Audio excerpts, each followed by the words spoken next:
Përshëndetje, mirë se erdhët në episodin e dytë të Kodi Podcast për fëmijët nga fëmijët. Fillimisht ju shpreh mirënjohje të thellë për mbështetjen që na keni treguar në episodin e parë. Çdo mesazh dhe çdo vlerësimi juaj na motivon që ta bëjmë akoma dhe më bukur këtë podcast dhe ju jemi mirënjohës për çdo mesazh që na keni dërguar dhe një falënderim i veçantë shkon për mësuesen e Siarit, e cila me gjithë dashamirësinë e saj e kishte vendosur podcastin në klasë që të gjithë fëmijët të shikonin këtë eksperiencë të re që neve po përpiqemi të sjellim në këtë grup mosh. Ju falenderoj dhe jeni motivi që ne të bëjmë gjëra edhe akoma dhe më të bukura. Në këtë episod do të jemi me Jasminën. Jasmina është një ndër vajzat më të veçanta të Kodi School. Është energjike, është e qiltër, është gazmore, i ka të gjitha karakteristikat më të bukura që mund të ketë një fëmijë në grup moshën e saj. Jasmina është në klasën e 4 dhe prej disa vitesh është pjesë e Kodi Family, siç na pëlqen ta quajmë. Atëherë, Jasmin, jemi gati që të fillojmë këtë bisedë që do të jetë e bukur, e vërtet, e sinqertë dhe me mendime të zgjuara dhe me mesazhe shumë të bukura, apo jo? Le të nisim. Pikë së pari unë do ta nis nga shkolla, apo jo? Si do ta përkufizoje ti termin shkollë me një fjalë të vetme? Termin shkollë me një fjalë unë do ta përkufizoj një vend ku rritemi, sepse aty mësojmë gjëra të reja dhe bëjmë shoqëri. Jasmin, jam shumë kurioze të di, si do të ishte një ditë në shkollën e ëndrave të tua? Do të ishte një ditë e cila ne do të dilnim dhe do të argëtoheshim në natyrë dhe të bënim më pak mësim se sa zakonisht. Tani kam një pyetje shumë të bukur. Mendoj që për këtë pyetje do kenë kuriozitet bashkëmoshatarët e tu, ne mësuesit edhe prindrit ama. A mendon ti se mësuesit kanë superfuqi? Po, mendoj se mësuesit kanë superfuqi sepse na nxisin ne të mësojmë gjëra të reja edhe pse ne ndonjëherë nuk kemi aq dëshirë. Po është e vërtet. Po e beson që mësuesit kanë sy edhe pas kokës? Po, sepse çdo veprim që bëjnë ne, ata e shohin. Ai fare. Pra, Jasmin, duhet të kemi parasysh gjithmonë që shkolla nuk është vendi vetëm ku ne shkojmë për të mësuar. Kjo është kryesorja, por neve në shkollë krijojmë çfarë? Krijojmë miqësi të bukura dhe kujtime të paharrueshme, apo jo? Meqense jemi tek miqësia, të pyes çfarë e bën për ty një mik që të jetë një mik i vërtet? Një mik të vërtet për mua e bën ai mik që më fal dashuri, më ndihmon kur kam nevojë dhe më do shumë. Jasmin, si mendon ti, cila është kuptimi i fjalës të kujdesesh për një mik?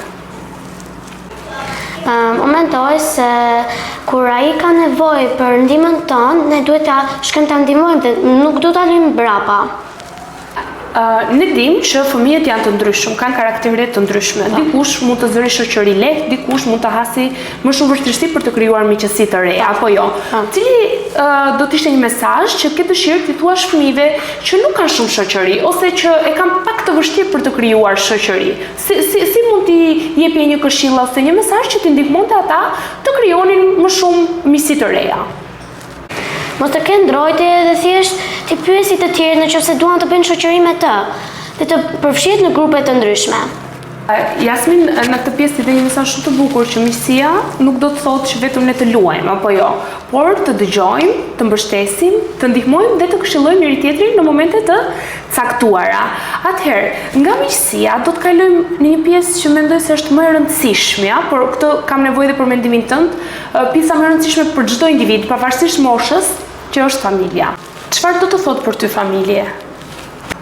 Familje për mua do të thotë një grup njerëzish cili do t'i kem më afër gjithë jetën time dhe do t'i besoj gjithmonë.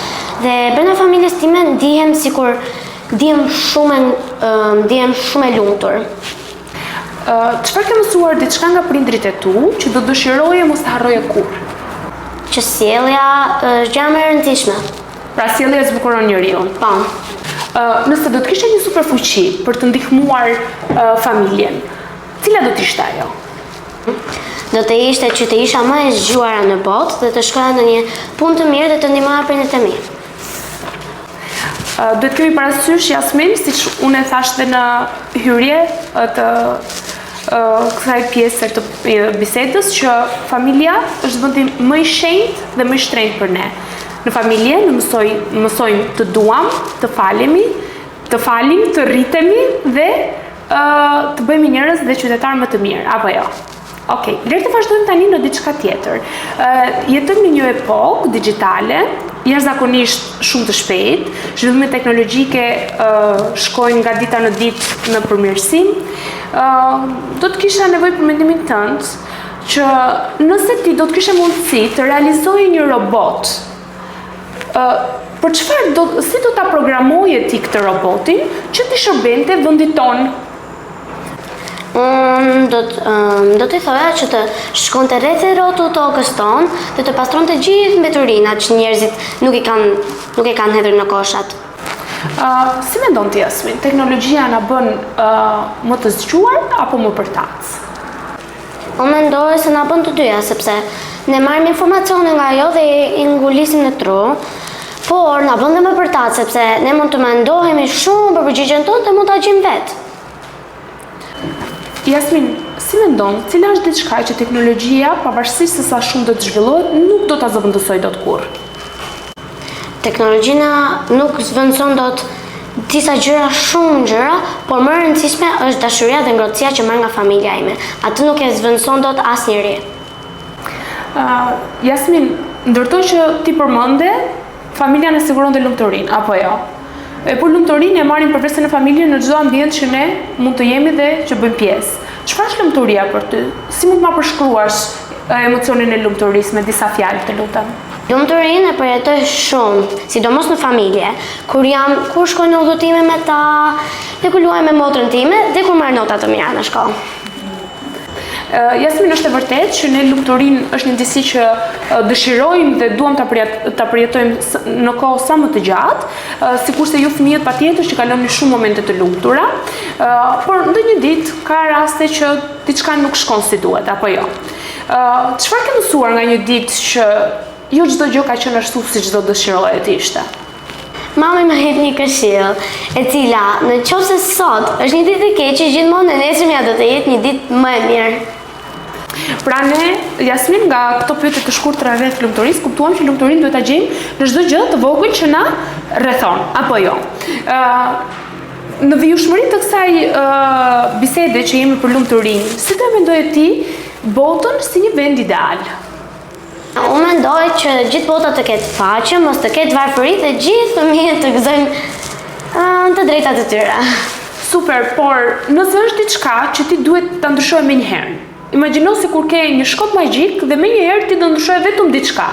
Cila do ishte? Çfarë do bëje në mënyrë të menjëhershme për të përmirësuar të gjitha këto që ti sapo the? Nëse do të kisha një shkop magjik, do të ndaloja luftrat direkt rreth botës. Jasmin, cila gjë është më e rëndësishme për ty? Të jesh një vajzë e mençur apo një vajzë e mirë? Mendoj që të jem një vajzë e mirë, sepse unë e mençur jam. Për këtë pyetjen, pres me padurim përgjigjen, Jasmin. A mendon ti se ne të rriturit harrojmë ndonjëherë që të buzëqeshim si ju fëmijët? Unë mendoj se të rriturit harrojnë të qeshin ndonjëherë, sepse ka më shumë ngarkesë se sa fëmijët, dhe të vetma gjë që kanë fëmijët për të bërë është detyra të të argëtohen. Cila do të ishte këshilla jote që të rriturit të buzëqeshin pak më shumë? Që të argëtohen më shumë me fëmijët e tyre dhe të mundohen ta shohin botën me sytë e fëmijëve. Sa mesazh i bukur. Jasmin, këtë bisedë e shijova pafund. Me fëmijë, me mendje të ndritur si ty, bota jam e sigurt që do të jetë një vend më i bukur dhe plot ngjyra.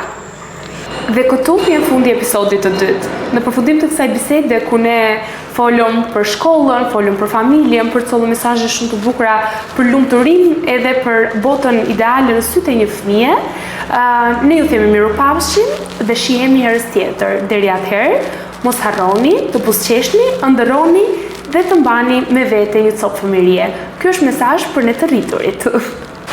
Jasmin, faleminderit për këtë bisedë kaq të bukur.